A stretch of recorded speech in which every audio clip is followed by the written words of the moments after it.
Assalamualaikum dulur, selamat pagi. Jumpa lagi bersama saya Yusuf Effendi. Oke dulur, pada pagi hari ini ya saya akan sharing lagi tentang edukasi dunia peternakan. Nah, topik yang saya angkat ya di sini adalah cara menangani sapi pedet yang terkena BF ya atau demam, dan juga ada kaki pincang.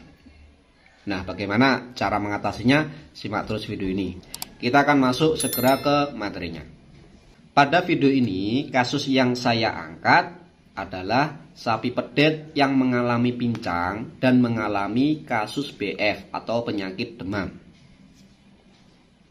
Kita akan bahas kasus pedet pincang dulu. Jika pedet kalian pincang, maka ada dua asumsi, yaitu pertama karena asidosis, yang kedua karena hipokalsemia atau aminitis. Untuk kasus hipokalsemia itu jarang terjadi, meskipun pada beberapa kasus sebenarnya ada di lapangan. Nah, kemudian untuk mengetahui ciri-ciri sapi BF itu adalah: pertama, ditandai dengan demam tinggi mencapai suhu 40 derajat Celcius. Kedua, nafasnya mengalami ngos-ngosan. Ketiga, hidungnya itu berlendir. Keempat, sapi mengalami drop, doprok, derum, atau bahkan tidak bisa berdiri sama sekali. Kelima, nafsu makan tiba-tiba hilang sama sekali. Kemudian kalau misal dibarengi dengan kaki pincang, asumsinya jika tidak terjadi laminitis, ya asidosis. Hal itu bisa terjadi karena misal sapi kalian berumur 10 bulan ya. Ini pedet yang akan saya contohkan di sini umur 10 bulan. Sebenarnya belum waktunya untuk diberikan comboran. Cuman kalian berikan comboran konsentrat itu secara full, sehingga ini akan berdampak pada daya tahan tubuh pedet itu sendiri. Kemudian kita akan bedah kasus BF atau demamnya, atau kena flu, atau bisa dibilang katisen bahasa Jawanya itu. Kita atasin dulu kasus sapi yang terkena BF atau demamnya, atau flu, atau bahasa Jawanya adalah katisen. Langkah pertama adalah dengan menurunkan suhu tubuh panasnya terlebih dahulu. Karena dengan menurunkan suhu tubuhnya terlebih dahulu, kita bisa membantu meringankan kondisi sapi dengan cara memberikan sejenis obat seperti parasetamol. Kemudian mungkin dari kalian muncul pertanyaan, bolehkah parasetamol manusia diberikan kepada hewan? Kita akan jawab, saya tidak menganjurkan, karena ada beberapa obat parasetamol itu yang mengandung steroid, di mana itu tidak cocok untuk diberikan kepada hewan. Lalu penggantinya apa? Lebih amannya itu malah dikasih obat herbal seperti kunir, di mana kunir ini berfungsi untuk meredakan suhu tubuh. Kemudian juga diberikan temulawak. Seberapa banyak pemberiannya untuk pedet seumur 10 bulan? Misal sapi kalian beratnya 200 kg, maka yang diberikan kisaran 15 liter. Kalau sapi kalian di atas 200 sampai 600 kg ke atas, maka sebaiknya diberikan sebanyak 30 liter dalam sehari. Itu masalah demamnya. Dalam sehari itu untuk mengatasi kasus demamnya atau BF-nya. Kedua, untuk masalah pincangnya pun ternyata juga sama. Dengan memberikan kunir, ini berfungsi. Kunir itu bisa membantu meringankan rasa nyeri atau peradangannya di daerah sendi atau di bagian laminan kukunya. Misal di kuku paling bawah dan di daerah persendiannya ya, di daerah persendiannya. Kemudian mungkin kalian bertanya, bagaimana cara mengetahui sapi kalian dalam keadaan pincang di bagian kuku yang mana ya? Maka caranya adalah dengan memegang, seperti memijat pada 4 titik ya. Ada 4 titik yang harus kalian pegang ataupun diraba. Pertama kalian pegang atau raba bagian paha ya.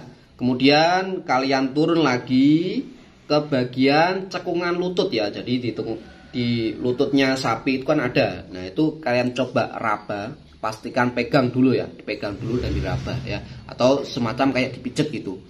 Terus kemudian ketiga turun lagi ke bagian mata kaki ya, atau bahasa Jawanya itu adalah polok ya. Di bagian polok kalian pegang, kalian tentukan ya, di situ ada kesakitan atau tidak. Terus kemudian yang keempat di bagian kuku. Ya, biasanya ketika kalian sudah menemukan, maka kalian harus bisa lakukan penanganan kepada sapi yang pincang itu. Kemudian jika kalian sudah menemukan, selanjutnya di sini kita bisa sedikit menyimpulkan kondisi sapi pedet kalian kira-kira sakitnya di bagian mananya. Jika ternyata sapi pedet kalian ditemukan sakitnya di bagian kuku, maka vonisnya kalau tidak laminitis atau peradangan di bawah kuku, atau di laminan kukunya, atau bisa juga karena insiden jatuh. Karena di daerah bawah kuku itu juga sering terjadi kasus semacam itu.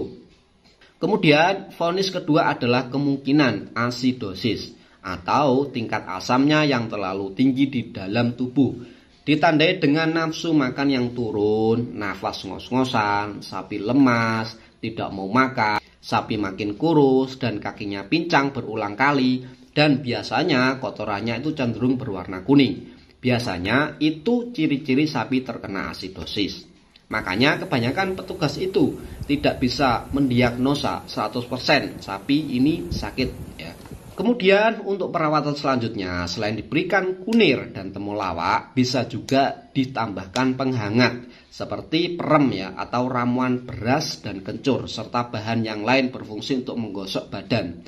Atau bahasa Jawanya itu adalah bobok ya, jadi sapi itu diboboi. Atau bisa juga digantikan dengan balsem yang pemberiannya dioleskan ke bagian sapi yang sudah ketahuan sakitnya. Kemudian saran selanjutnya, taruhlah sapi ini di tempat yang memiliki alas yang empuk ya, misalnya di tanah. Selanjutnya saran, kalau sudah dikonsultasikan kepada petugas, jangan ditunggu sampai lama. Karena sapi pincang itu pengobatannya tidak bisa sekali injeksi sembuh. Apalagi kalau kondisinya parah, maka perlu pengobatan sampai berhari-hari. Kadang bisa sampai 1 bulan. Makanya untuk kesembuhan total akibat sapi pincang itu biasanya membutuhkan durasi penyembuhan 1-2 bulan, bahkan ada yang sampai 3 bulan. Untuk pengobatan standarnya tetap harus dikonsultasikan kepada petugas hewan. Karena setiap petugas pastinya punya standar masing-masing. Selanjutnya setelah pengobatan selama 3-5 hari itu harus dilakukan pengulangan ya, atau diobatin lagi oleh petugas. Kemudian lakukan secara berulang agar sapi kalian itu kondisinya itu terkontrol dan berangsur membaik dari hari ke hari. Dari progres pengobatan tadi kita bisa menyimpulkan apakah sapi kalian itu bisa dipertahankan ataukah tidak. Maka kembali lagi saya menghimbau untuk pedet di bawah 10 bulan ya, jangan diberikan pakan full konsentrat karena itu akan berbahaya untuk kondisi kesehatan pedet itu sendiri. Baiklah dulur, kayaknya seperti itu aja untuk sharing pada pagi hari ini ya. Terima kasih sudah nonton sampai habis. Jangan lupa like-nya dan share jika kalian mendapatkan manfaat dari video ini. Dan jangan lupa dukung ya channel ini dengan cara subscribe. Baiklah dulur, gitu aja ya untuk pertemuan ya pada pagi hari ini. Terima kasih. Saya akhiri. Assalamualaikum. Bye-bye.